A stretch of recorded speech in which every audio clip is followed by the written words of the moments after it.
నంద్యాల ప్రభుత్వ ఆసుపత్రిలో రోజు రోజుకు సేవలు తీసికట్టుగా మారుతున్నాయి. పర్యవేక్షణ లేక నిర్వహణ గాడి తప్పింది. వైద్య నిపుణులు, సిబ్బంది కొరత వేధిస్తుంది. స్కానింగ్, ఎక్స్రే, ఇతర యంత్రాలు పాడైతే మరమ్మతులు చేయించేవారు కరువయ్యారు. ఫలితంగా రోగులు ఇబ్బందులు ఎదుర్కొంటున్నారు. సూపర్ స్పెషాలిటీ వైద్య సేవల్ని కూడా ఉచితంగా చేస్తామని ప్రజలు సద్వినియోగం చేసుకోవాలని వైద్యాధికారులు తరచూ ప్రకటనలు ఇస్తున్నారు.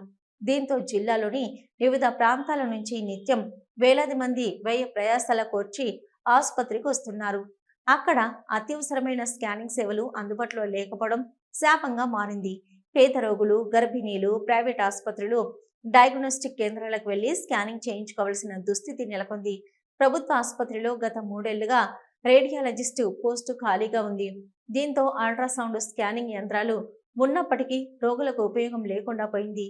గర్భిణీలకు మాత్రమే అత్యవసరమైతే గైనకాలజిస్టులచే స్కానింగ్ చేస్తున్నారు. మిగతా సమయంలో ప్రైవేటుకు రాస్తున్నారు.